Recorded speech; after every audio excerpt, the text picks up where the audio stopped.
Bismillahirrahmanirrahim. Assalamualaikum warahmatullahi wabarakatuh. Innal hamdalillah nahmaduhu wa nasta'inuhu wa nastaghfiruh wa na'udzu billahi min shururi anfusina wa sayyiati a'malina. May yahdihillahu fala mudilla lahu wa may yudlil fala hadiya lahu. Asyhadu an la ilaha illallah wahdahu la syarika lah wa asyhadu anna Muhammadan abduhu wa rasuluh. Ya ayyuhalladzina amanu taqullaha haqqa tuqatih wa la tamutunna illa wa antum muslimun.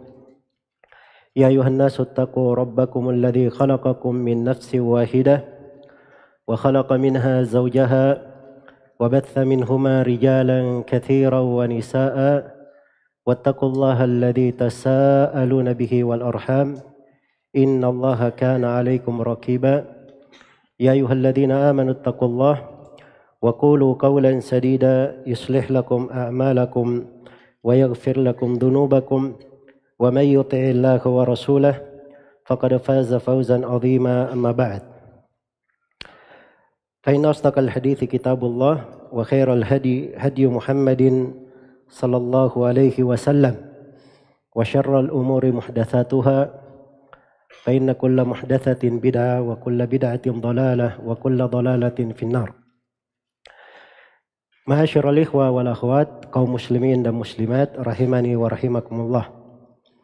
Alhamdulillah, kita bersyukur kepada Allah Subhanahu wa taala dipertemukan di masjid yang mulia ini dalam sebuah kajian. Semoga Allah Subhanahu wa taala selalu menaungi kita semua dengan rahmat dan hidayahnya dan menerangi hati-hati kita dengan ilmu, keimanan dan petunjuk. Dan semoga Allah Subhanahu wa taala menganugerahkan kepada kita semua keikhlasan dalam ucapan dan amalan, memberkahi kita di dalam segala makna kehidupan ini. Dan semoga Allah mengampuni segala dosa dan kesalahan dan menjauhkan kita semua dari segala hal yang bisa membahayakan di kehidupan dunia maupun di kehidupan akhirat. Innahu waliyyu dzalika wal qadiru alaih. Baik, sebelum masuk ke tema pembahasan, ya saya minta maaf kepada Bapak yang membaca nama tadi, kelihatannya aja yang perlu diralat. Ya, saya nggak ada LC di belakang ya. Nabi sallallahu alaihi wasallam bersabda, al-mutasyabbi' bima la yu'ta kalabithi thawbi zur. Orang yang berkenyang-kenyang dengan apa yang tidak diberi seperti orang yang memakai dua pakaian kedustaan. Ya, saya nggak mau disandarkan kepada saya hal yang tidak ada pada saya. Baik. Kemudian yang kedua,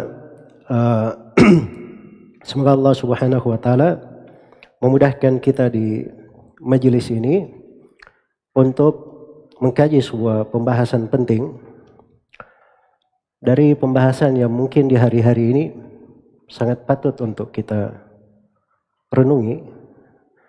Iya, karena umat ini adalah umat yang dimuliakan oleh Allah Subhanahu wa taala, diberi berbagai keutamaan dan kebaikan.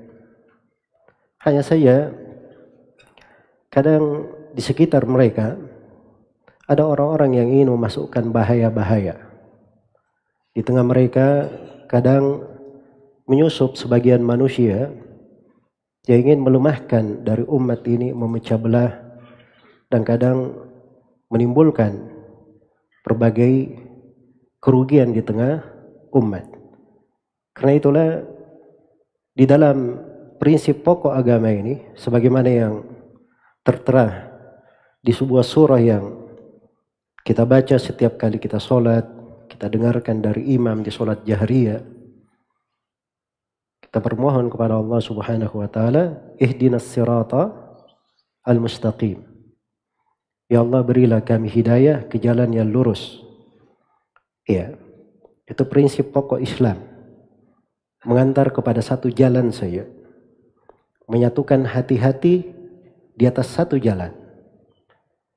Dan jalannya bukan jalan yang tidak jelas, jalan yang dirinci penuh dengan kejelasan.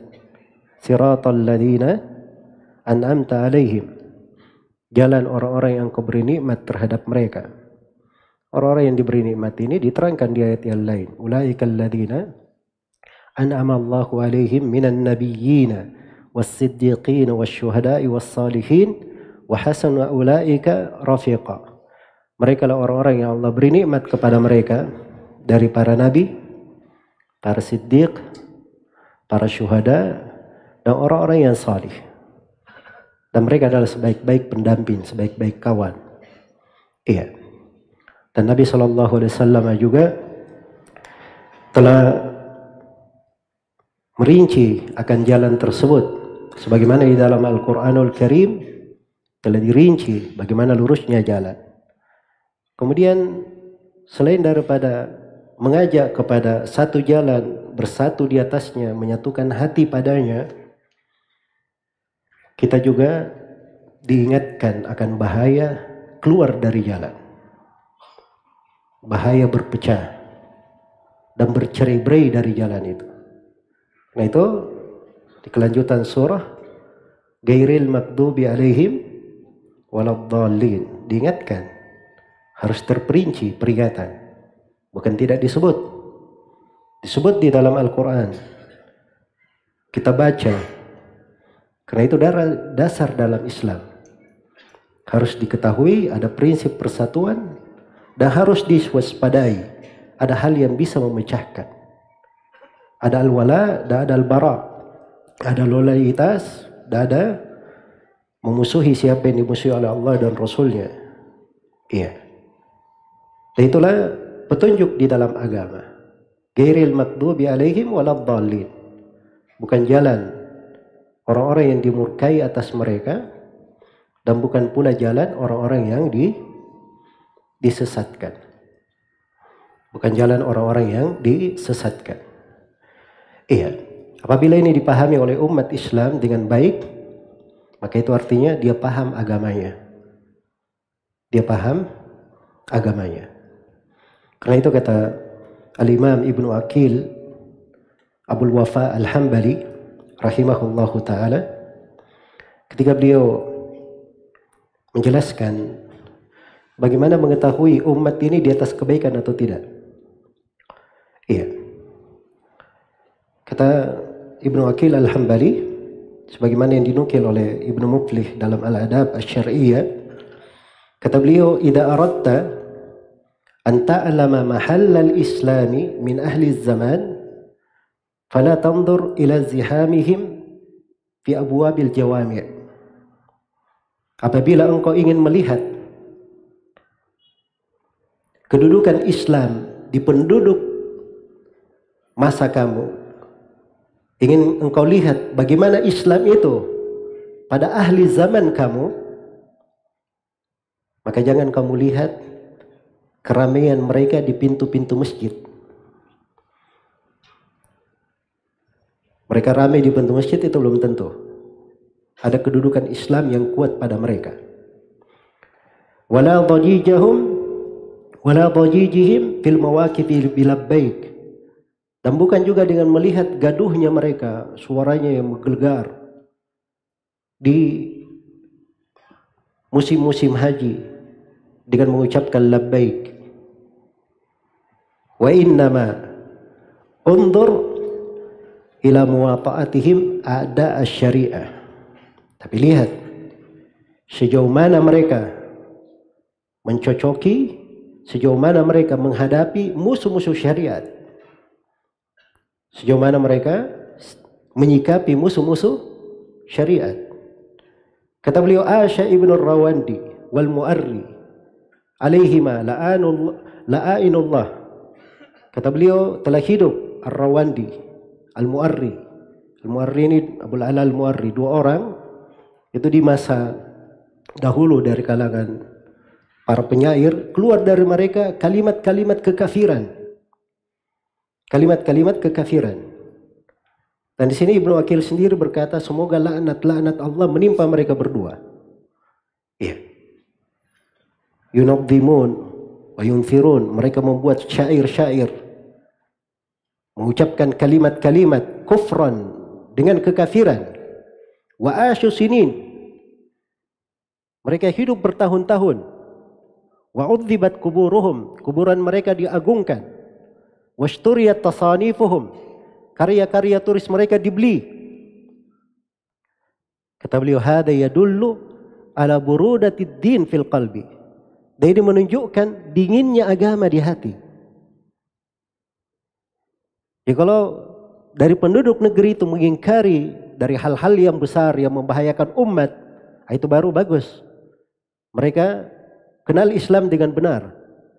Tapi kalau hidup dari orang-orang yang berbuat kerusakan, manusia-manusia bernisbat kepada Islam tapi berucap kekafiran-kekafiran, apalagi membahayakan umat Islam di negeri-negerinya dengan perpecahan, kerusuhan, menghasut, mengadu domba, dibiarkan begitu saja, itu menunjukkan dinginnya agama di dalam hati. Tidak ada hal yang kuat. Iya. Karena itulah para ulama dari masa ke masa itu menjelaskan dari bahaya-bahaya yang bisa mengancam negeri ini. Bisa mengancam negeri-negeri kaum muslimin. Iya. Dan kita di hari-hari ini kita menyaksikan dari berbagai bahaya yang mengancam negeri kita. Khususnya dari sekelompok manusia yang ingin memecah belah negeri ini. Membuat penduduk negeri ini terpisah-pisah, terpecah-pecah.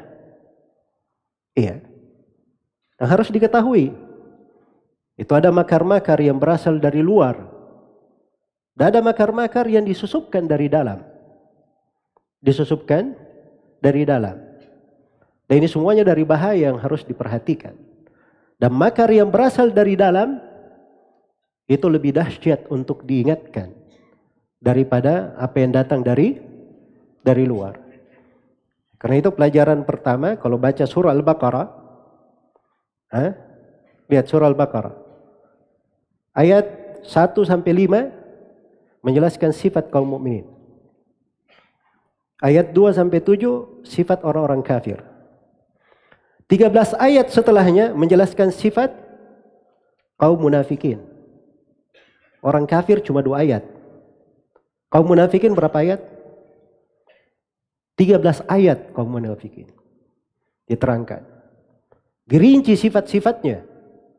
Orang kafir, dia kafir. Di luar, bahaya dari luar. Kaum muslimin tahu. Tapi ini memakai pakaian umat Islam. Iya. Berbicara dengan lisan umat Islam. Penampilannya penampilan umat Islam. Dia musuh dari dalam. Karena itu dirinci tentang kaum munafikin di banyak tempat dalam Al-Quran. Dan ada surah-surah khusus berbicara tentang mereka. Tentang bahayanya. Dan bagaimana kaum munafikin ini punya potensi yang sangat besar di dalam memecah belah. Dan dalam membuat kerusakan di tengah umat. Iya. Dan ini belakangan ini masuk sebagian manusia, mereka menganggap bahwa kelompok Syiah itu bagian dari umat Islam. Syiah Rafidhah. Iya. Bagian dari umat Islam. Mulai ada yang mengatakan ya kita hargailah. Ya mereka juga madhab dari madhab Islamiyah. Madhab kelima. Masya Allah. Ya.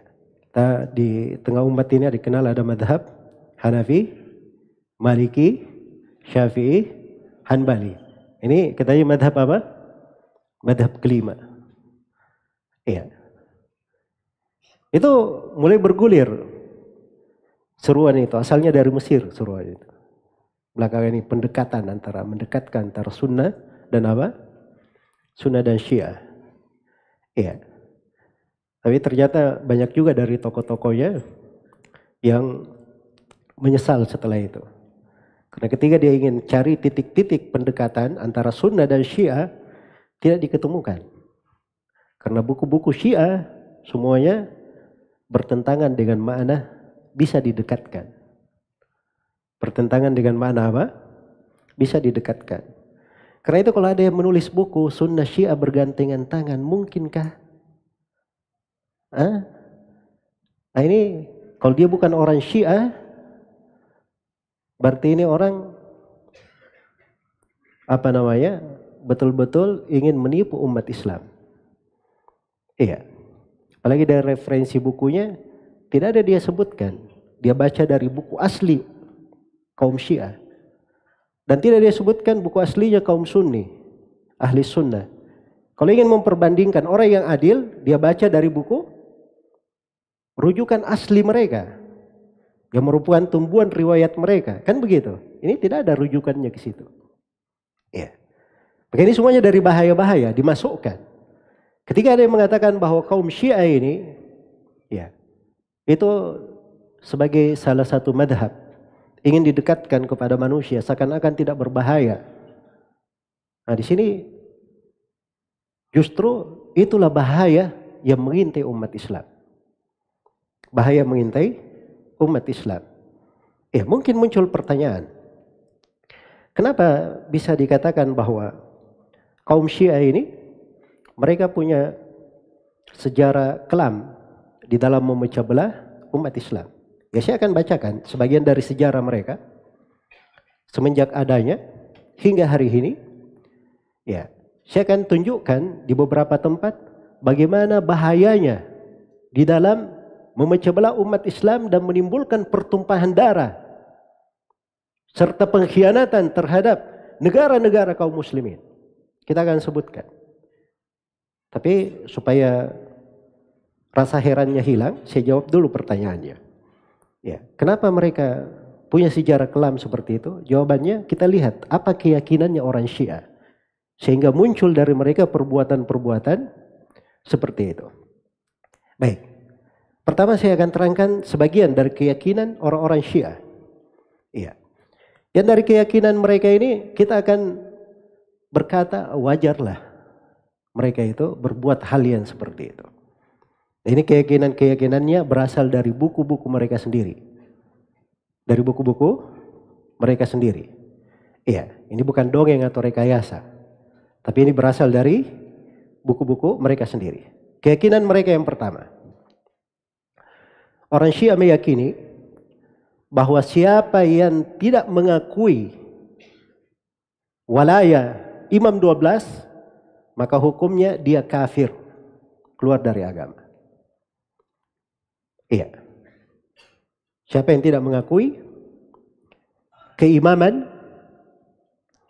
dari imam 12 mereka, maka itu hukumnya kafir, keluar dari Islam. Karena itu dimaklumi ya, Syiah itu salah satu rukun Islamnya adalah apa? Al-imamah, pengakuan terhadap imam 12. Iya. Pengakuan terhadap imam 12 mereka. Baik, karena itu dikatakan oleh pemuka ahli hadits mereka. Yang kita sebut pemuka ahli haditsnya ya. Ya, pemuka ahli hadits. Mereka sendiri yang menggelari seperti itu. Namanya Muhammad bin Ali bin Hussein Al-Qummi. Ini dari Qum, Iran. Yang mereka beri lakop As-Saduq. Gelarnya As-Saduq. Saking terpercayanya dia di kalangan orang Syiah. Dia punya risalah yang berjudul Al-I'tiqadat. Berjudul Al-I'tiqadat. Iya. Di halaman 103. Nasnya dia berkata. Wa'tiqaduna biman jahada imamata amiril mu'minin Ali bin Abi Thalib wal a'immati min ba'dihi alaihimus salam annahu kaman jahada nubuwata jami'il anbiya. Katanya keyakinan kami, akidah kami, siapa yang mengingkari keimaman Amirul Mukminin Ali bin Abi Thalib dan para imam setelahnya maksudnya anak-anak Ali bin Abi Thalib setelahnya. Jelas ya? Sampai ke imam 12-nya yang bernama Muhammad bin Hasan Al-Askar. Imam 12-nya ini sudah keluar ya. Ya sudah ada. Sudah keluar, sudah lama. Iya, maksudnya sudah lahir. Ya, sudah lahir. Hanya saja dia belum menampakkan wajahnya ke manusia. Terus di mana dia? Lagi bersembunyi di gua yang bernama Gua Sirdap. Itu di Iran tuh, guanya dikasih kerangkeng sama mereka. Jadi Masya Allah ya, Imam Mahdinya ini sudah bersembunyi beratus-ratus tahun. Sudah punya negara pun masih belum berani keluar Imam Mahdinya. Ya. Baik. Jadi dia katakan siapa yang mengingkari keimaman Ali bin Abi Thalib dan para imam setelahnya, alaihimussalam, itu mereka bahasakan kalau menyebut imam 12-nya, itu mereka katakan alaihissalam. Sama kalau menyebut siapa? Menyebut Nabi. Itu hukumnya kata mereka, kata Al-Qummi ini, As-Saduq ini, hukumnya seperti orang yang mengingkari kenabian seluruh nabi. Bayangkan, Masya Allah ya, mengingkari kenabian siapa? Seluruh nabi. Kita itu di hukum Islam, kita ingkari satu nabi saja, kafir keluar dari Islam. Nah, ini mengingkari apa? Seluruh nabi, Masya Allah. Ya. Kemudian kata beliau, kata As-Saduq ini, ya. Baik. Katanya wa i'tiqaduna fi man aqarra bi amiril mu'minin wa ankara wahidan min ba'dihi minal a'immah annahu bimanzilati man aqarra bi jami'il anbiya wa ankara nubuwata nabiyina Muhammadin sallallahu alaihi wa alihi. Ya. Adapun keyakinan kami, akidah kami terhadap orang yang mengakui keimaman Ali bin Abi Thalib, diakui. Tapi dia mengingkari keimaman salah satu dari imam 12 mereka setelah Ali bin Abi Thalib, maka itu kedudukannya seperti orang yang mengakui seluruh nabi, tetapi dia mengingkari kenabian Nabi Muhammad sallallahu alaihi wasallam. Baik. Jadi ini dari pernyataannya terkait dengan kedudukan siapa? Kedudukan imam 12-nya. Tidak diakui keimamannya, berarti kafir, keluar dari Islam. Iya. Kafir keluar dari Islam. Baik. Kemudian di antara ucapan mereka juga, ini dari buku yang paling masyhur di kalangan orang-orang Syiah, disebut dengan nama Biharul Anwar, karya Muhammad Baqir Al-Majlisi. Iya. Dia katakan bahwa lafaz kesyirikan dan kekafiran itu digunakan untuk orang yang tidak meyakini keimaman Ali bin Abi Thalib dan para imam setelahnya. Jadi hukumnya dua. Disebut musyrik dan disebut apa? Kafir. Masya Allah sekaligus. Dianggap berbuat kesyirikan. Dua labelnya ya, bukan kafir saja. Musyrik juga sekalian. Iya. Mungkin kalau ada yang selain musyrik dia akan kumpulkan juga masuk di situ. Baik. Kata beliau fadalla alaihim ghairuhum. Ya. Wa faddala alaihim ghairahum yadullu ala annahum mukhalladuna finnar. Kalau ada yang mengutamakan siapapun di atas imam 12 ini, maka hukumnya mereka ini kekal di dalam neraka. Hukumnya mereka apa? Kekal di dalam neraka. Baik. Jadi ini satu sudut. Iya. Dari keyakinan mereka. Iya. Kemudian dimaklumi di dalam buku-buku Syiah itu, ya. Mereka menganggap bahwa tidak ada keimaman yang syah selain daripada keimaman imam 12. Tidak ada yang syah. Ya. Jadi kalau ada pemimpin di negeri manapun, itu asalnya menurut orang Syiah itu kepemimpinan yang tidak syah. Jelas ya? Makanya kalau ada negara, ada misalnya khalifahnya, atau ada sekarang misalnya disebut sebagai kepala negaranya, apakah itu presiden, raja, ya, atau disebut putra mahkota, perdana menteri, apa saja kepala negara, itu bagi mereka tidak syah. Sebab yang syah cuman imam 12. Mungkin ada yang bertanya, loh presiden Iran apa kedudukannya bagi mereka? Nah, Presiden Iran itu bagi mereka namanya Al-Qaim Anil Imam. Ya, seorang yang mewakili imam sementara. Jelas ya? Mewakili imam sementara. Jadi memang ini prinsip dasarnya. Prinsip dasarnya. Karena itu kalau dia berada di dalam sebuah negeri, dia tidak akan akui pemerintahan yang ada. Ya. Dia hidup di dalam negeri ini. Mungkin saja sebagiannya ada di majelis menjadi anggota dewan. Tapi bagi dia Pak Presiden Joko Widodo itu bukan presiden. Tidak syah sebagai apa? Sebagai kepala negara bagi mereka. Itu keyakinan mereka. Ada di dalam buku-buku orang-orang Syiah. Kemudian yang kedua, dari keyakinan orang-orang Syiah, dia berkeyakinan bahwa ahli sunnah itu adalah musuh ahlul bait. Ahli sunnah adalah musuh siapa? Ahlul bait. Iya. Baik. Jadi berdasarkan keyakinan mereka ini, ya mereka menancapkan permusuhan terhadap siapapun yang bukan Syiah. Terhadap siapapun yang bukan Syiah. Ya. Karena bahasa mereka selain dari Syiah itu namanya nasib atau nawasib. Namanya nawasib. Nawasib itu katanya adalah orang yang memusuhi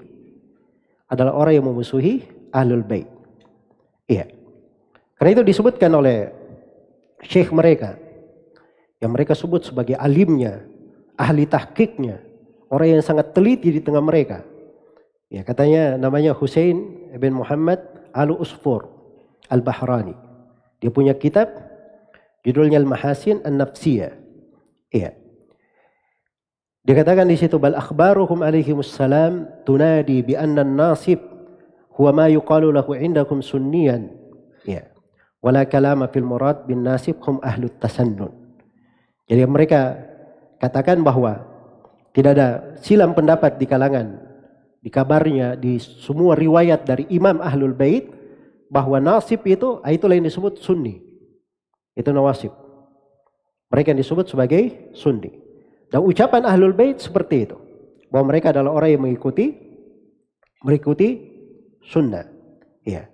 Bahkan orang-orang belakangannya itu merinci siapa saja dari nawasib yang merupakan ulama sunnah seperti Ibnu Taimiyah, Ibnu Katsir, Ibnu Jauzi, ya, Ad-Dahabi, Ibnu Hazm. Itu ada di dalam buku Kashful Haqa'iq karya seorang Syiah yang bernama Ali Al-Muhsin. Baik. Jadi permusuhan mereka ya terhadap An-Nawasib itu luar biasa. Ya, karena itu di buku An-Nasb wan Nawasib karya Muhsin Al-Muallam, dia sebutkan di situ satu judul bab, judulnya Nawasib fil ibad akthar min mi'ati nasib. Nawasib di tengah hamba-hamba itu lebih dari 200.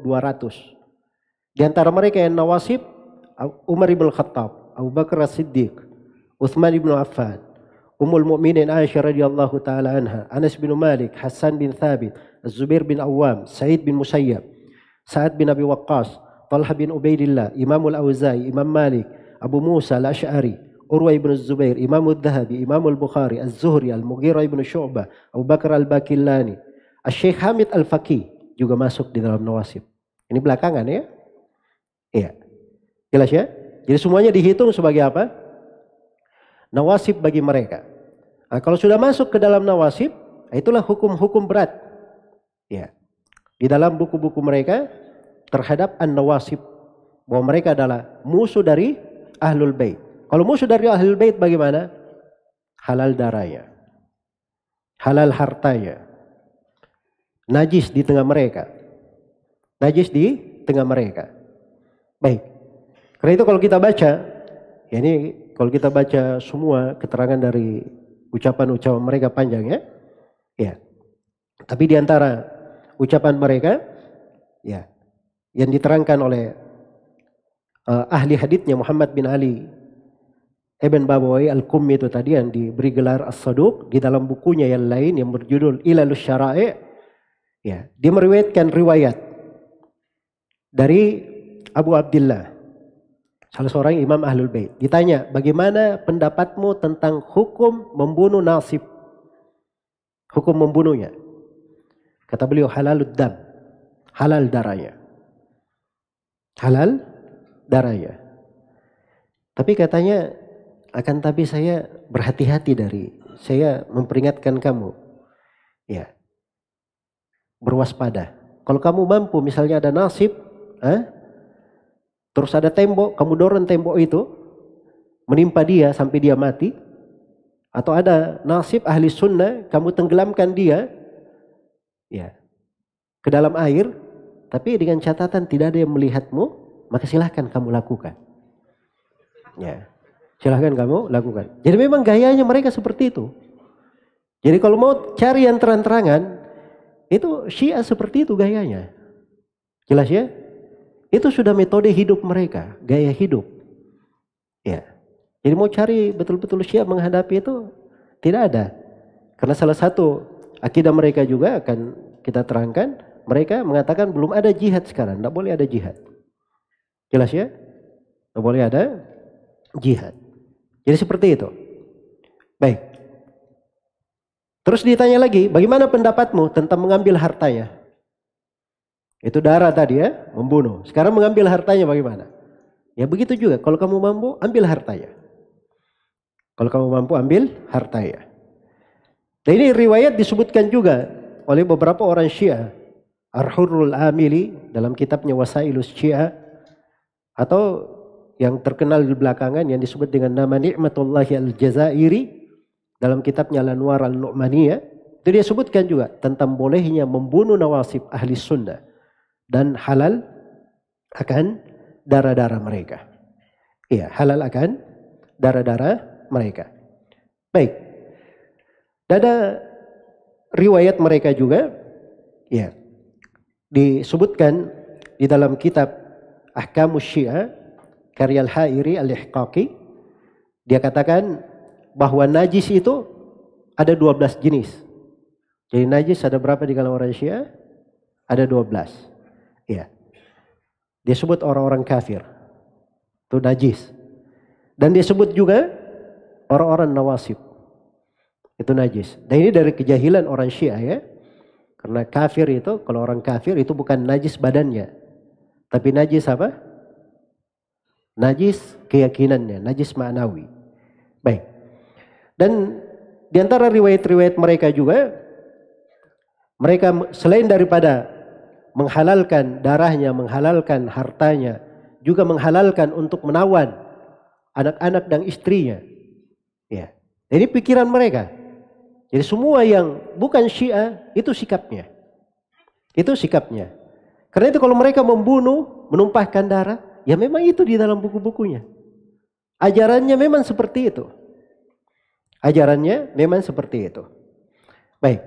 Kemudian di antara keyakinan orang-orang Syiah juga yang melandasi sejarah kelam mereka, mereka ini meyakini haramnya berjihad sebelum munculnya Al-Mahdi. Sebelum munculnya Al-Mahdi, imam 12 mereka, Muhammad ibn Askar. Muhammad bin Hasan al-Askar.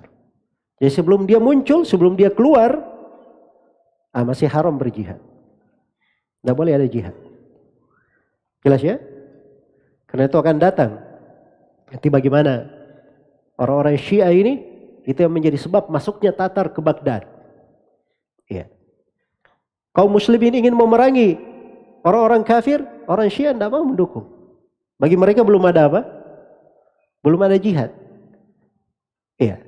Tapi giliran mereka berkuasa, dia bunuh orang-orang di sana sini. Iya. Dia bunuh manusia di sana sini. Sebagaimana yang akan datang di sebagian catatan sejarah mereka. Baik. Jadi ini beberapa keyakinan Syiah terkait dengan masalah ini. Ya kalau dasarnya adalah hal ini, itu wajar ya.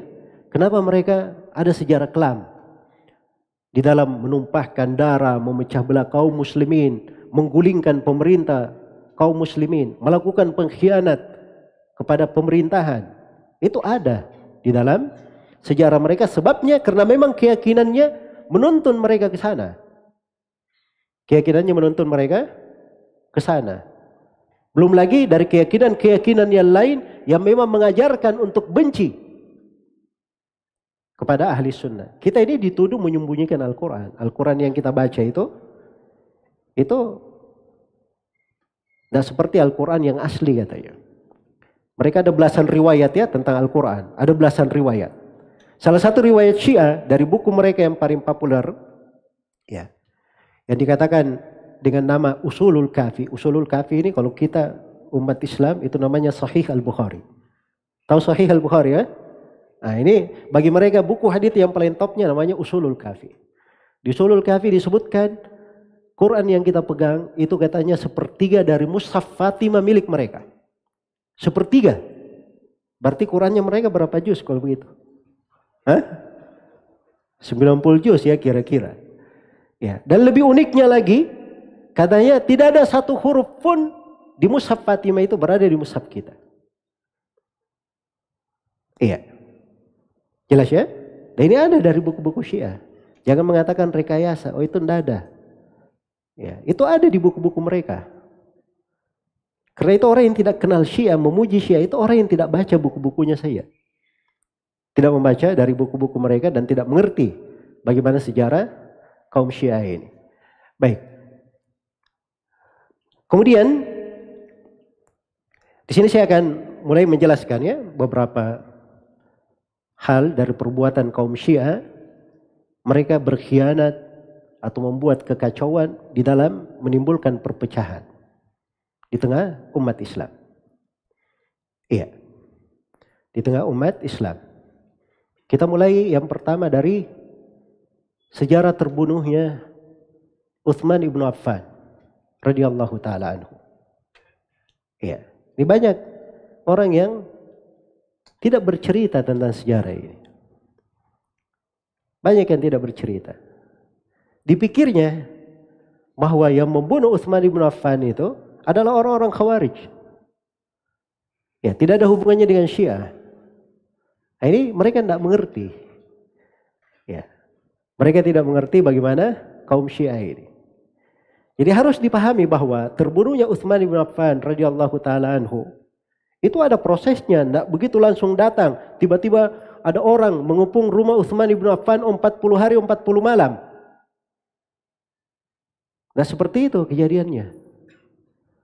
Nah disitulah pencetus Syiah. Ya, dan tokoh mereka yang merintis kelompok Syiah itu Abdullah bin Saba, yang dikenal di buku-buku Syiah dengan nama Ibnu Sauda. Iya. Ini kalau orang Syiah dari kehebatannya sekarang ini kalau bilang itu Abdullah bin Saba yang mendirikan Syiah, itu cuman cerita fiktif ahli sunnah. Ya. Sama buku itu tadi yang bilang itu juga sunnah Syiah bergandengan tangan. Begitu juga komentarnya, itu fiktif aja katanya. Ya, jelas ya? Ini orang nggak baca buku-buku Syiah. Loh, orang Syiah sendiri di buku-bukunya mengakui. Ada di buku Syiah pengakuan terhadap siapa? Abdullah bin Saba. Dan itu ditulis sebuah buku tersendiri menjelaskan riwayat-riwayat tentang Abdullah bin Saba ini. Dan dipastikan orang Syiah sendiri mengakui ya. Dia bukan sosok fiktif. Perbuatannya ada. Tercatat di dalam sejarah. Bahkan Ali bin Abi Thalib sendiri hampir membakar mereka. Ali bin Abi Thalib sendiri hampir membakar mereka. Dan itu ada haditsnya di dalam Sahih Bukhari dan Sahih Muslim. Iya. Abdullah bin Saba ini setelah dia dikejar, setelah dia melihat di masa pemerintahan Utsman ibn Affan ada hal-hal yang bisa mereka masuki, maka dia bergerilya. Ya. Itu makan beberapa tahun dia berkeliling ke negeri-negeri kaum muslimin. Hebatnya untuk membuat isu terhadap siapa? Utsman ibn Affan. Ya, jadi kalau di masa sekarang ada yang canggih bikin media, bikin berita hoax, wah itu sudah kampungan, ketinggalan. Abdullah bin Saba sudah mendahului kamu. Ya. Jelas ya? Abdullah bin Saba dia sudah berkeliling. Ya. Berkeliling. Waktu itu memang betul belum ada HP, tapi dia bisa coba berkeliling untuk menebarkan apa? Berita-berita hoax di tengah umat Islam tentang siapa?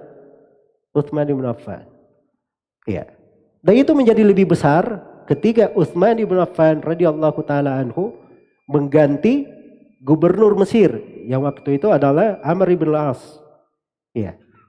Radhiyallahu taala anhu. Mulai digoreng dari kebijaksanaan siapa? Utsman ibn Affan ini.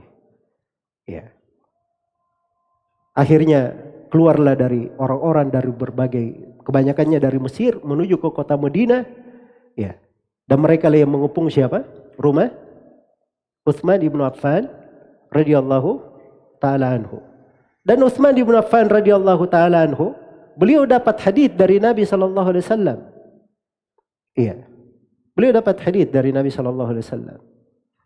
Ya, beliau pernah masuk di sebuah rumah, atau Nabi sallallahu alaihi wasallam pernah duduk di sebuah rumah dan kakinya masuk ke sumur. Maka Abu Bakar As-Siddiq minta izin untuk masuk. Nabi izinkan untuk Abu Bakar. Iya. Dia juga masukkan kakinya. Kemudian Umar datang minta izin, diizinkan masuk Umar. Kemudian setelah itu datang Utsman radhiyallahu taala anhu. Begitu masuk ternyata tempat sudah penuh. Ya, dan Nabi beritahu bahwa Utsman bin Affan akan masuk surga tetapi di atas musibah yang akan menimpahnya. Di atas cobaan yang apa? Akan menimpanya. Beliau sudah dengar itu dari Nabi sallallahu alaihi wasallam. Makanya ketika dikepung rumahnya, ya, Utsman bin Affan didatangi oleh para sahabat. Ya. Siap dengan pedang-pedangnya. Sisa diperintah saja untuk memerangi orang-orang yang mengepung rumahnya ini selesai. Utsman bin Affan punya hak tentang hal tersebut. Dan ada hukumnya di dalam syariat Islam, namanya qitalu ahlil bagi, paling sedikit di situ. Dan masuk ke dalamnya memerangi kaum Khawarij. Itu ada perintahnya dari Nabi sallallahu alaihi wasallam, ada ketentuan hukumnya. Tapi Utsman bin Affan tidak menggunakan haknya. Bahkan Ali bin Abi Thalib, Al-Hasan, Al-Husain datang kepada Utsman bin Affan ke rumahnya. Minta agar supaya mereka membereskan orang-orang yang mengepung rumahnya. Tapi Utsman tetap memilih bersabar hingga beliau terbunuh radhiyallahu taala anhu di rumahnya di dalam kisah itu. Jelas ya? Baik, dalangnya siapa? Abdullah bin Sabah. Itu kerennya Syiah itu. Ya. Jelas ya? Bagaimana dia bisa membuat kejadian-kejadian besar seperti itu, dia di belakangnya. Ya. Itu dia berada dari Syam, dia sisir masuk ke Mesir, dia pindah masuk ke kota Mekah, masuk ke kota Madinah, dia kirim surat dari negeri ini ke negeri ini, dari negeri ini ke negeri ini, sehingga seakan-akan masalah memang apa? Sangat genting. Ya, orang dibakar ya, seperti itu keadaannya. Jelas ya? Seperti keadaannya. Ini contoh yang pertama di dalam sejarah. Baik, sudah masuk waktu. Biasanya gimana? Adzan dulu terus?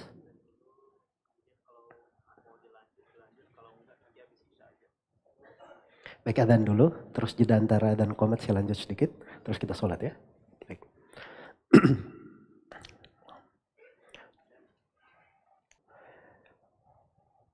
Baik. Kemudian di antara hal yang juga perlu diketahui bahwa Syiah ini bukan hanya berkhianat kepada Utsman bin Affan radhiyallahu taala anhu, tapi juga mereka mengkhianati Ali bin Abi Thalib sendiri.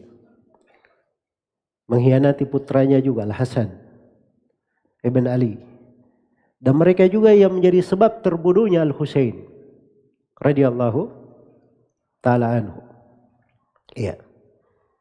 Bagaimana terhadap Ali bin Abi Thalib? Dimaklumi ya, setelah terbunuh ya Utsman bin Affan, terjadi perseteruan atau terjadi ada masalah antara Ali bin Abi Thalib dan Muawiyah radhiyallahu anhuma. Yang waktu itu Muawiyah memegang wilayah Syam. Iya. Memegang wilayah Syam. Jelas ya?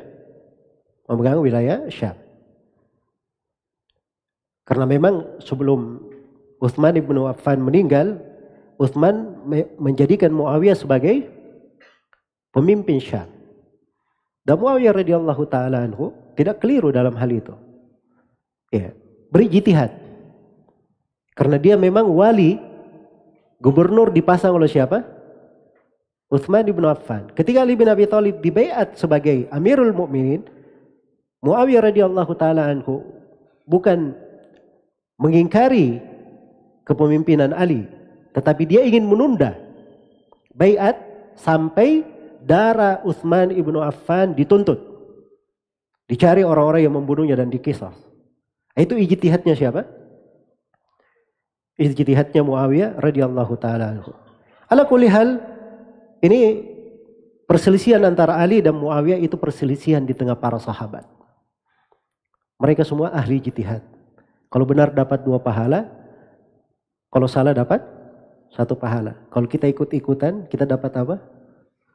Kita dapat dosa. Jelas ya? Baik. Karena itu ahli sunnah itu tidak membicarakan secara detail apa yang terjadi di tengah mereka, kejadian-kejadian dan seterusnya. Yang jelas di antara pendukung Ali bin Abi Thalib kebanyakannya adalah penduduk Irak. Ya. Salah satunya secara khusus penduduk Kufah. Penduduk Kufah. Dan dimaklumi dalam sejarah bagaimana mereka berkhianat terhadap Ali bin Abi Thalib. Bahkan kadang ikut di dalam pasukan Ali bin Abi Thalib, berada dalam pasukan tiba-tiba kabur, hilang, pulang ke rumahnya. Jelas ya? Ini orang-orang Syiah ini. Orang-orang Syiah. Baik. Demikian pula terhadap Al-Hasan bin Ali radhiyallahu anhuma. Juga mereka berkhianat akan hal itu. Ya. Jadi ketika Ali bin Abi Thalib radhiyallahu taala anhu terbunuh oleh Al-Majusi, terbunuh oleh siapa? Abdurrahman bin Muljim. Ya. Maka waktu itu Al-Hasan bin Ali dibaiat sebagai khalifah menggantikan ayahnya. Ya, menggantikan ayahnya. Dan dimaklumi Al-Hasan bin Ali subhanallah sangat cerdas sekali. Didatangi oleh orang-orang Syiah. Ya, dari penduduk Irak ini. Datang mereka. Mereka berkata, kami akan bersama engkau berdiri untuk menghadapi Muawiyah dan penduduk Syam. Maka kata Al-Hasan, iya baik. Dia Al-Hasan seakan-akan membuat arah pasukan akan berperang menghadapi Muawiyah. Begitu sudah jalan dan ternyata didengar oleh Muawiyah, mereka juga sudah bersiap-siap pada kabur semua ini orang Syiah. Ya. Ini sudah diketahui oleh siapa? Al-Hasan bin Ali radhiyallahu taala anhu. Beliau ingin mempermalukan mereka. Iya. Dan ini kisah-kisah disebutkan ya oleh At-Tabari rahimahullahu taala dan selainnya. Baik. Al-Hasan bin Ali setelah itu beliau karena didatangi oleh Abu Bakrah Nufai ibn al-Harith, dia berkata kepada Al-Hasan bin Ali, "Wal Hasan, saya mendengar dari Nabi SAW sebuah hadits. Dan waktu itu engkau masih kecil, masih berada di atas pangkuan Nabi SAW. Nabi bersabda, Inna ibni hada sayyid, la'allahu yuslih baina ta'ifataini azimataini minal mu'minin. Sungguhnya anakku ini, putraku ini, maksudnya Al-Hasan. Nah, karena itu keturunan Al-Hasan itu semuanya disebut Ahlul Bait. Sebab Nabi menganggapnya sebagai siapa? Sebagai putranya. Jelas ya? Iya. Sungguhnya anakku ini itu adalah seorang pemimpin. Nanti dia akan mendamaikan 2 kelompok besar dari umat Islam yang bertikai. Ya, mendengar hadits itu Al-Hasan tahu apa kewajibannya. Iya. Maka beliau pun menyerahkan kekuasaan kepada Muawiyah radhiyallahu taala anhu. Menjadilah Muawiyah Amirul Mukminin. Dan itu tahun dikenal dengan tahun persatuan. Setelah itu 30 tahun umat Islam dalam tahun persatuan. Ya. Gara-gara satu hadits dihafal oleh Abu Bakrah, dia simpan sampai di masanya disampaikan kepada siapa? Kepada Al-Hasan ibn Ali. Satu hadits yang dia hafal. Dan itu saya selalu berkata kepada kawan-kawan para penuntut ilmu, jangan meremehkan dari ilmu yang dipelajari. Mungkin hari ini tidak kelihatan faedahnya. Gak tahu di hari esok, di hari lusa. Ya. Ilmu itu bisa menjadi obat, bisa menjadi kawan, bisa menjadi suatu penyelesaian. Sepanjang tetap bersama seorang hamba, maka pasti akan bermanfaat untuk dia. Iya. Dan terakhir, mereka juga berkhianat kepada siapa? Al-Husain radhiyallahu taala anhu. Iya. Al-Husain radhiyallahu taala anhuma. Semoga Allah meridhai beliau dan meridhai ayahnya Ali bin Abi Thalib radhiyallahu taala anhuma. Baik. Jadi Al-Husain ini juga oleh orang-orang Syiah di Kufah. Ya, ketika Muawiyah radhiyallahu taala anhu meninggal, maka di tahun 60 Hijriah anaknya Yazid bin Muawiyah dibaiat sebagai khalifah. Dan umurnya waktu itu masih 35 tahun. Masih 35 tahun. Baik. Maka waktu itu sebagian sahabat belum membaiat seperti Al-Husain. Kemudian Abdullah bin Zubair. Iya. Dan Abdullah bin Zubair sendiri, beliau setelah itu dibaiat oleh penduduk Mekah dan daerah-daerah yang berada di sekitarnya. Sehingga beliau syah sebagai Amirul Mukminin. Sebagai Amir Al-Mu'min, diakui, dibaiat oleh Abdullah bin Umar waktu itu. Jelas ya? Jadi ada pemerintahan di Syam, ada pemerintahan di Mekah. Ya. Jadi kalau datang Hizbut Tahrir, orang-orang jahil ini mengatakan khalifah harus pemimpin seluruh dunia, ya ini orang tidak pernah belajar memang. Jelas ya? Tidak mengerti. Makanya sembarang bicara. Dengan alasan itu dia tidak mau menerima pemimpinan.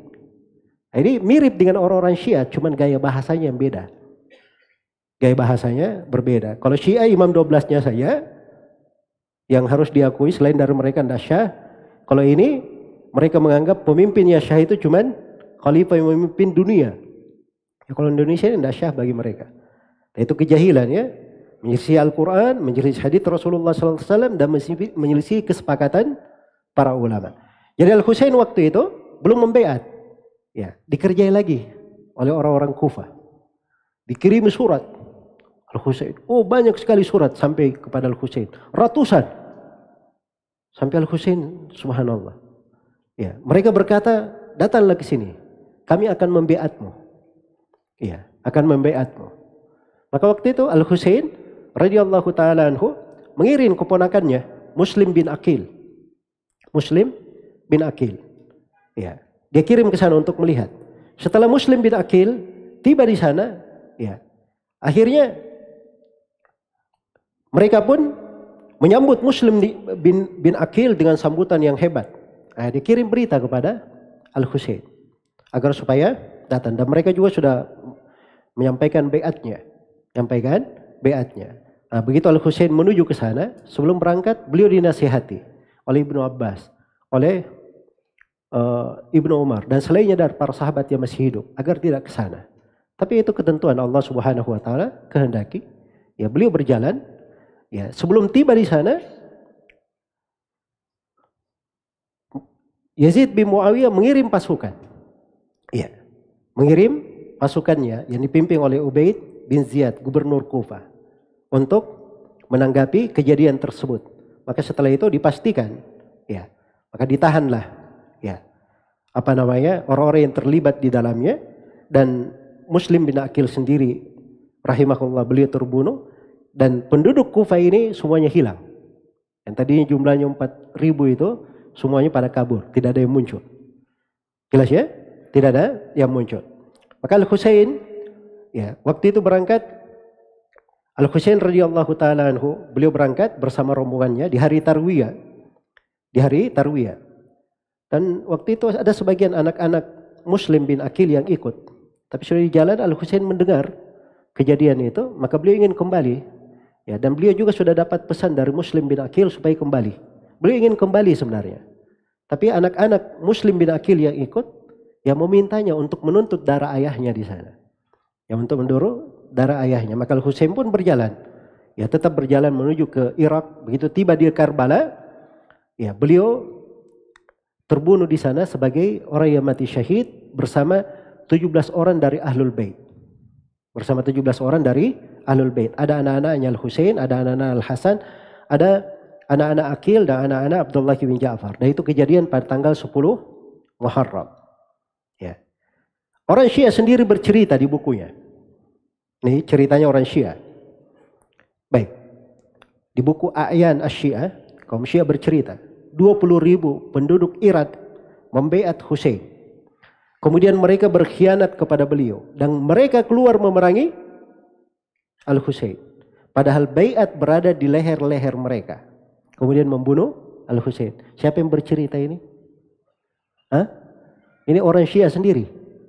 Dia bercerita bahwa penduduk Kufah 20.000 orang yang keluar untuk membunuh siapa? Al-Husain. Padahal mereka sendiri yang mengundang Husain ke sana. Yang akhir kisahnya, ya. Setelah itu kaum Syiah, Masya Allah, 10 Muharram yang tadinya hari mereka membunuh Al-Husain radhiyallahu ta'ala anhu. Padahal Husain waktu itu sudah ingin kembali, minta pilihan. Ya. Agar supaya dia kembali ke kota Madinah atau dia menuju ke Syam untuk membaiat Yazid. Ya. Agar supaya tidak terjadi peperangan itu. Tapi oleh orang-orang Syiah, itulah yang mereka lakukan sehingga Al-Husain radhiyallahu taala anhu terbunuh. Nah, hebatnya kaum Syiah ini 10 Muharram yang kejadiannya mereka yang membunuh Al-Husain dirubah menjadi hari berkabung, seakan-akan mereka bersedih akan kematian Husain. Ya. Karena itu mereka tanggal 10 Muharram, lihat aja itu. Apa yang mereka lakukan ya? Dari kegilaan. Ya. Di tanggal 10 Muharram. Itu mereka balik kasus itu. Ini salah satu keadaan bagaimana Syiah membuat kerusakan, perpecahan, ya berusaha untuk memanas-manasi, ya menjauhkan antara satu dengan yang lainnya, menghasut sebagian sahabat dengan sebagian sahabat yang lainnya. Dan tidak benar ya bahwa Yazid bin Muawiyah itu mengambil kepala siapa? Dikirimkan kepadanya kepala Al-Husain kepadanya. Itu tidak benar. Bahkan Yazid bin Muawiyah bersedih ketika mendengar kabar tersebut. Iya. Dan itu yakin pasti ada peranan Syiah di dalam menyebarkan berita-berita dusta di dalam hal itu. Baik, kita jeda dulu untuk salat Isya. Subhanakallahumma wabihamdik asyhadu an la ilaha illa anta astaghfiruka wa atubu ilaik walhamdulillahirabbil alamin. Bismillahirrahmanirrahim. Alhamdulillahirabbil alamin. Wassalatu wassalamu ala al-mabuthi rahmatan lil alamin. Nabiyina Muhammad wa ala alihi wa sahbihi wa man tabi'ahum bi ihsanin ila yaumiddin, amma ba'd. Pernah di dalam sebuah riwayat di Sahih Muslim dari sahabat yang mulia Abu Zaid Amr ibn al-Akhtab radhiyallahu anhu, beliau bercerita bahwa Nabi sallallahu alaihi wasallam pernah selesai sholat subuh. Kemudian beliau naik ke atas mimbar. Lalu berbicara sampai masuk waktu duhur. Kemudian turun mengimami para sahabat. Lalu naik lagi. Kemudian berbicara hingga masuk waktu asar. Kemudian turun, lalu naik lagi mengimami para sahabat. Lalu naik ke atas mimbar. Kemudian berbicara hingga masuk waktu maghrib. Masya Allah. Ya. Ini doro 1 hari penuh ya. Ya. Apa yang beliau bicarakan? Beliau bercerita tentang kejadian-kejadian yang akan terjadi. Tentang fitnah-fitnah yang akan terjadi. Maka kata Amr bin al-Akhtab, yang paling kuat hafalannya di antara kami itu yang paling banyak pengetahuannya. Yang paling banyak pengetahuannya. Jadi memang Nabi SAW itu kadang memberikan kepada para sahabatnya hal-hal, mengingatkan perkara-perkara yang bisa mengancam dan membahayakan. Jelas ya? Bukan cuma bercerita tentang perkara-perkara yang sifatnya membangun, menyejukkan hati, menyegarkan hati. Karena hati itu dia perlu dua sesuatu di dalamnya. Perlu hal yang menghiasinya, mempercantiknya, memperindahnya, dan perlu sesuatu yang membentenginya. Perlu sesuatu yang membentenginya dan melindunginya. Itulah ilmu di atas dua bentuk. Jadi tema pembahasan kita ini masuk ke bentuk yang mana? Nah, masuk ke dalam bentuk yang membentengi. Semuanya masuk di dalam pembahasan ilmu. Baik, kalau kita lanjutkan dari sejarah-sejarah itu banyak sekali ya dicatat di dalam sejarah. Khususnya yang mencatat sejarah seperti ini adalah Ibnu Katsir rahimahullahu taala dalam kitabnya Al-Bidayah wan Nihayah. Iya. Itu ada pengkhianatan Syiah di masa Harun ar-Rasyid. Ya. Kemudian tatkala berdiri negara mereka punya negara sebelumnya disebut di wilayah Maghrib, di wilayah Maroko, disebut dengan nama Al-Fatimiyah. Ya. Itu pada mulainya dari tahun 172. Di situ bagaimana mereka menghapus sunnah dan menghidupkan Syiah. Menghapus sunnah dan menghidupkan pemahaman Syiah.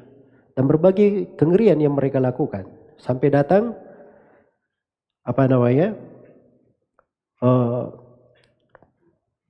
di tahun 278 setelah selesai wilayah Al-Fatimiyah itu ada namanya Al-Qaramitah. Ya. Ini juga luar biasa ya di dalam kejadian-kejadian yang mereka lakukan di dalam sejarah. Ya. Seperti di tahun 294 Hijriah mereka menghadang jemaah haji ketika kembali dari Mekah menunaikan manasik haji. Ya, lalu diperangi jemaah haji itu oleh mereka. Tapi Masya Allah ini jemaah hajinya juga tidak menyerah. Ya, mereka menghadapi. Nah, begitu dapat perlawanan, ya, mereka mengajak berbicara. Ini kalian, di tengah kalian ini, apakah ada sesuatu dari wakil pemerintah di tengah kalian, sultan? Kata mereka tidak ada. Oh kalau begitu kita bukan menginginkan kalian. Jadi dikesankan seakan-akan maaf kami salah. Maka jemaah haji ini berjalan. Begitu sudah tenang dibuat makar oleh mereka sehingga jemaah haji ini dibunuh dari awal hingga akhirnya. Iya. Ini salah satu perbuatan Al-Qaramitah. Di tahun 3000 di tahun 312 Hijriah juga disebutkan kejadian yang semisal itu dari kondisi mereka menghadang para jemaah haji. Iya. Baik. Kemudian di antara pengkhianatan yang paling tercatat dalam sejarah dan bagaimana mereka mencoblah negeri kaum muslimin adalah pengkhianatan Al-Alqami. Ibnu Al-Alqami disebut. Nama lengkapnya Muwayyiduddin Abu Talib Muhammad bin Ahmad Al-Alqami. Iya. Dan ini di kejadian disebutkan oleh Ibnu Katsir. Kisahnya ini di kejadian tahun 642 Hijriah. Dia diangkat, Ibnu Al-Alqami ini diangkat oleh Khalifah waktu itu Al-Mu'tasim Billah, diangkat sebagai wazir, diangkat sebagai perdana menterinya. Ya. Maka begitu Tatar masuk, ya. Begitu Tatar masuk, dan ini disebutkan oleh Ibnu Katsir di kejadian 656 Hijriah. Begitu Tatar masuk, tentunya terjadi suatu hal yang dahsyat antara mereka dengan Tatar. Tapi belakangan oleh Ibnu Al-Alqami ini dikatakan tidak usah menghadapi mereka. Nanti saya akan melobi mereka. Jadi dikesankan bahwa dia ini melobi dan seterusnya, padahal dia sudah bikin kesepakatan dengan orang-orang Tatar ini. Maka diundanglah Khalifah dalam sebuah acara. Kemudian diundang pasukannya. Kemudian dikesankan tidak apa-apa, diletakkan senjata. Khalifahnya dipanggil masuk bersama rombongannya. Maka semua dari pasukannya dibunuh dari awal hingga akhirnya, dan khalifahnya berserta keluarganya juga akhirnya seperti itu. Baik. Dan disebutkan oleh Ibnu Katsir rahimahullahu taala di kejadian ini, kata beliau ada perbedaan pendapat tentang berapa jumlah korban musibah yang menimpa kaum muslimin waktu itu. Ada yang mengatakan yang meninggal waktu itu 800.000 orang.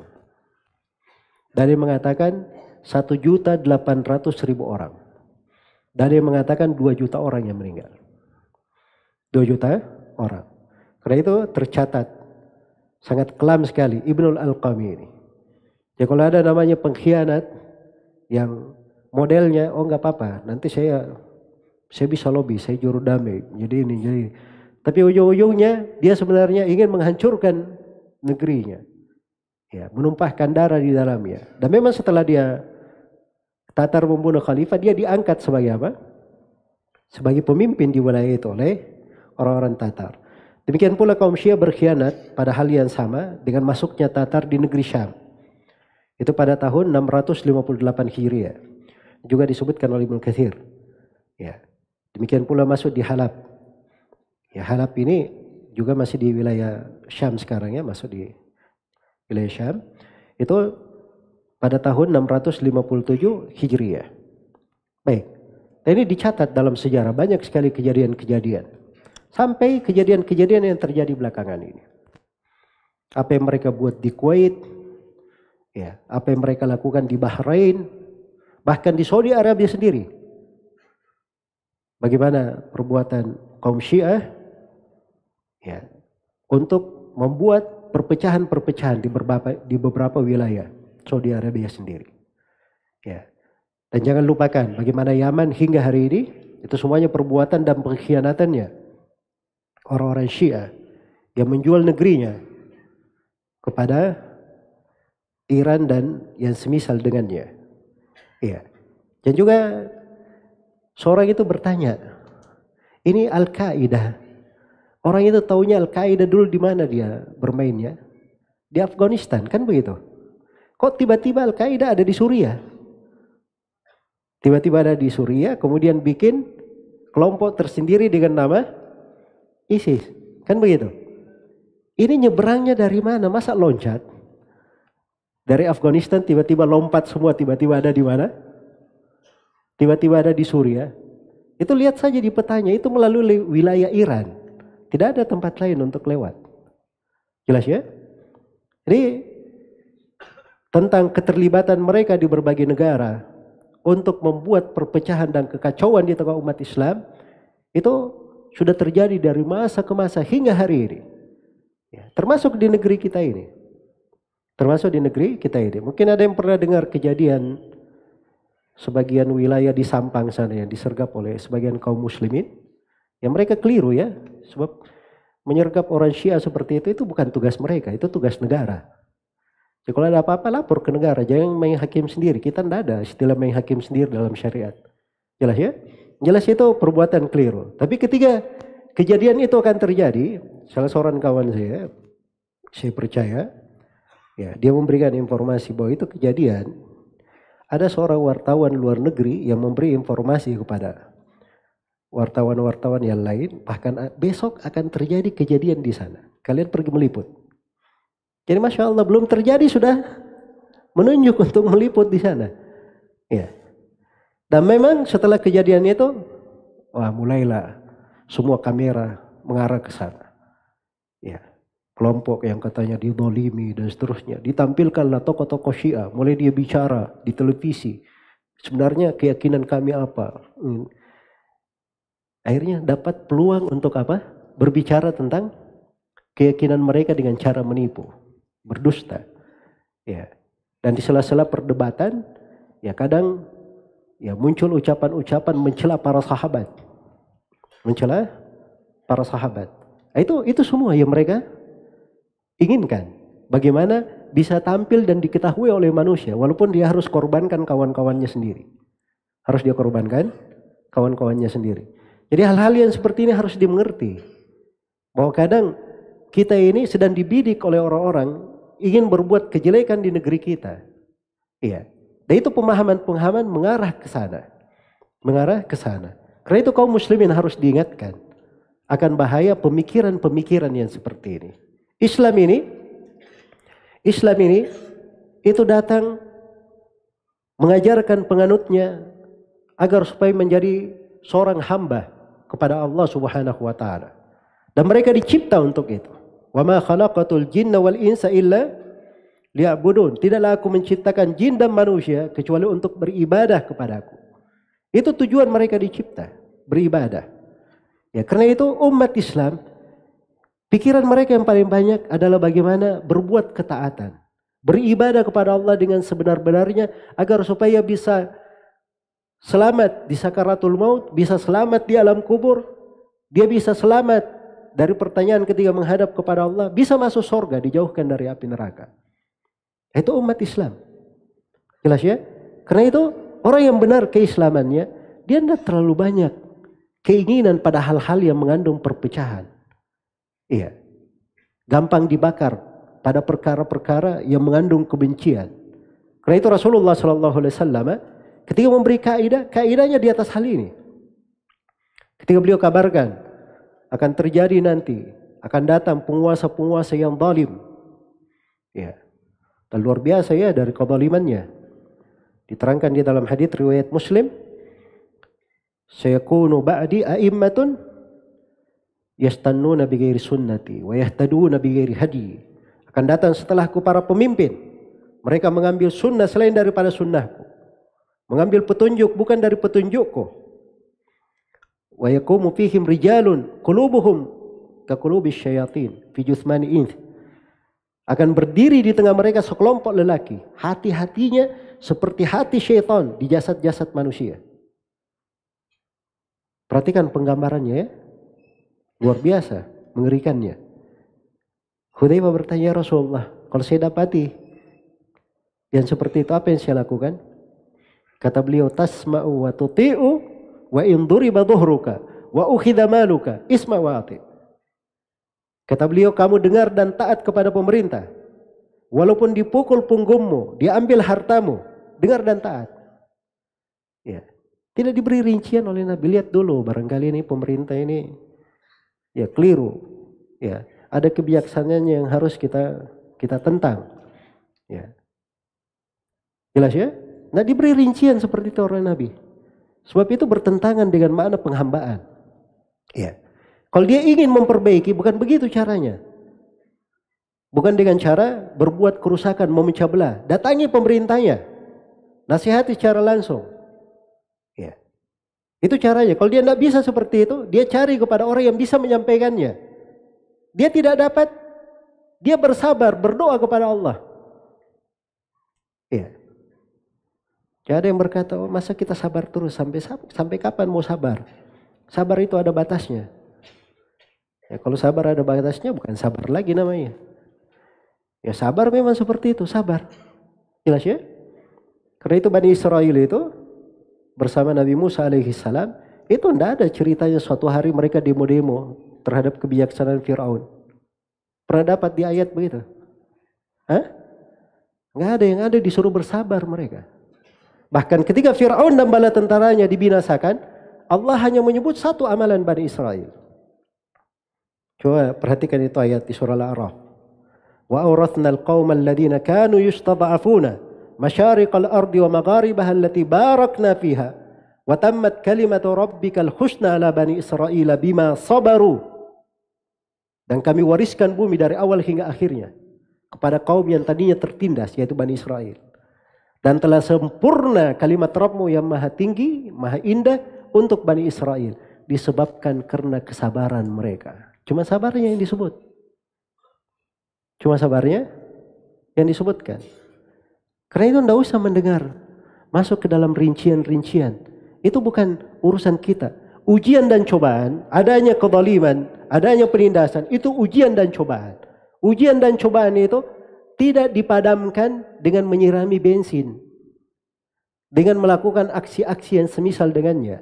Ujian dan cobaan itu dihadapi dengan banyak beristighfar. Bertobat kepada Allah Subhanahu wa taala, memperbaiki diri. Ya, memperbaiki keluarga. Saling nasihat menasihati dengan masyarakat sekitar. Berdakwah di jalan Allah. Kalau itu terjadi akan baik dengan sendirinya negeri ini. Jelas ya? Nah, itu cara di dalam syariat. Maka ini kaidah-kaidah syariat semuanya mengarah kepada merekatkan hati. Bukan membuat perpecahan atau menambah perpecahan atau membiarkan orang-orang yang berbuat perpecahan di tengah umat Islam tanpa diingatkan bahaya-bahayanya. Iya. Karena itulah yang terakhir, ya waktu sisa 5 menit ya. Masya Allah, sisa 3 menit. Ya. Yang terakhir saya ingatkan bahwa seorang itu di dalam kehidupan banyak lahan-lahan ketaatan. Banyak pintu-pintu ibadah. Banyak pintu-pintu ibadah yang bisa dia lakukan. Kalau dia tidak bisa begini, dia begini. Kalau dia tidak terbuka untuknya pintu ketaatan di bab sholat, ada bab puasa, ada bab haji, ada bab sedekah, ada pintu ketaatan yang lain. Ya, ada pintu ketaatan yang lain. Dan pintu ketaatan yang paling luas cakupannya itu adalah di dalam bab menuntut ilmu. Dalam bidang apa? Menuntut ilmu. Karena itu keutamaan dan manfaat belajar menuntut ilmu, mengkaji ilmu-ilmu agama, dan bagaimana ilmu agama itu menenangkan, membangun jiwa, membentuk jiwa, melindungi, kemudian merekatkan serta menghindarkan seseorang dari kejelekan, itu luar biasa manfaat-manfaatnya di dalam uraian ayat-ayat Al-Quran dan hadis-hadis Rasulullah Sallallahu Alaihi Wasallam. Baik. Karena itu kaidahnya seperti yang dikatakan oleh Nabi Sallallahu Alaihi Wasallam dalam hadits Hudzaifah, riwayat Bukhari dan Muslim. Ketika terjadi masalah, kata beliau, talzam jama'atal muslimin wa imamahum. Kamu komitmen bersama jemaah kaum muslimin dan imam mereka. Di negeri ini jemaah kaum muslimin adalah kaum muslimin dipimpin oleh kepala negara. Itu jemaah namanya. Iya. Dan imamnya itu adalah kepala negara. Kepala negara. Kepala negara kita siapa? Ya Bapak Presiden, itu kepala negara. Jadi maklum ya, ini nanti ada yang tanya lagi. Kok Ustadz tanya, sudah jelas kok ditanyakan lagi. Ya memang karena ada sebagian orang tidak jelas. Kalau ditanyakan imam, bukan imam itu yang dia maksud. Imamnya pimpinan kelompok dia. Hah? Imam yang dimaksud, imam nanti, imam besar kaum muslimin. Yang belum balik-balik sampai hari ini. Ya. Jelas ya? Ini tidak benar ya di dalam memahami. Imam itu di dalam sudut syariat, orang masuk di dalam sebuah negeri bertanya siapa pimpinan kamu, semuanya menunjuk ke sana, itu imam. Itu ukuran Imam Ahmad rahimahullah. Jelas ya? Itu imam besar dan tidak boleh berkata ada imam besar. Itu istilah keliru dalam syariat. Imam besar itu kepala negara. Ya, kalau ada yang berkata ada imam besar di Saudi Arabia sana, ya itu dijatuhkan hukum gantung itu atau hukum penggal di Saudi. Hukum mati harusnya. Kenapa? Sebab Nabi yang memberikan ketentuan. Man atakum wa amrukum jami' yuridu ayyashqa asal muslimin fadribu unuqal akhiri minhuma kainan mankan. Kata beliau, siapa yang mendatangi kalian dan perkara kalian sedang bersatu di bawah kepemimpinan seorang pemimpin, orang yang datang ini ingin memecah belah tongkat kaum mukminin, maka penggal kepala orang yang terakhir datang, siapapun dia. Itu hadits Nabi Sallallahu Alaihi Wasallam. Tidak ada tawar-menawar dalam menjaga persatuan dan menjaga kebersamaan. Sebab perpecahan itu akan menimbulkan musibah yang besar di tengah umat. Iya. Musibah yang besar. Jelas ya? Sampai hari ini saja kita masih merasakan pahitnya kejadian tahun 98. Itu gara-gara ada sebagian orang teriak reformasi, ya, dikiranya untuk kebaikan rakyat, ternyata untuk mengenyangkan perutnya saja. Jelas ya? Maka ini orang-orang yang melakukan hal ini sampai hari kiamat, kalau umat ini masih merasakan dari kejelekan apa yang dia lakukan, dia akan menanggung dosanya. Dia akan menanggung dosanya. Itu keluar dari tuntunan namanya. Tidak dibenarkan. Iya. Karena itu yang ada apabila terjadi perkara yang kurang menyenangkan adalah bersabar. Menasihati dengan cara yang benar. Berdoa. Kemudian memperbaiki diri. Memperbaiki diri. Jangan sibuk mengurus pemimpinnya saja. Selalu cari kambing hitam. Kambing hitamkan diri dulu. Nah, itu cara memperbaiki. Itu uslub dalam Al-Quran. Allah Subhanahu wa taala berfirman, "Inna Allah la yughayyiru ma biqaumin hatta yughayyiru ma bi anfusihim." Allah tidak merubah keadaan satu kaum sampai kaum ini merubah dirinya sendiri. Dirinya dulu yang dirubah, bukan dikatakan sampai dia merubah pemimpinnya, sampai dia merubah anggota dewannya. Enggak dikatakan seperti itu. Rubah diri sendiri. Coba terapkan kaidahnya, setiap orang merubah dirinya, pasti di tengah mereka akan lahir pemimpin yang sesuai dengan mereka, yang mencocoki mereka. Jelas ya? Karena memang tabiatnya seperti itu. Yang keluar dari orang-orang yang zalim, biasanya yang zalim juga.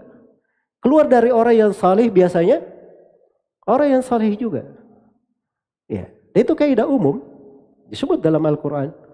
Wa kadzalika nuwalli ba'dadh-dhalimina ba'dhan bima kanu yaksibun. Demikianlah sebagian orang zalim memimpin zalim yang lainnya disebabkan karena perbuatan dia sendiri. Jadi kalau menganggap misalnya pemimpinnya zalim, pertama tanya dulu diri kita. Barangkali kita banyak melakukan kezaliman ini. Perbaiki diri, introspeksi diri. Ya.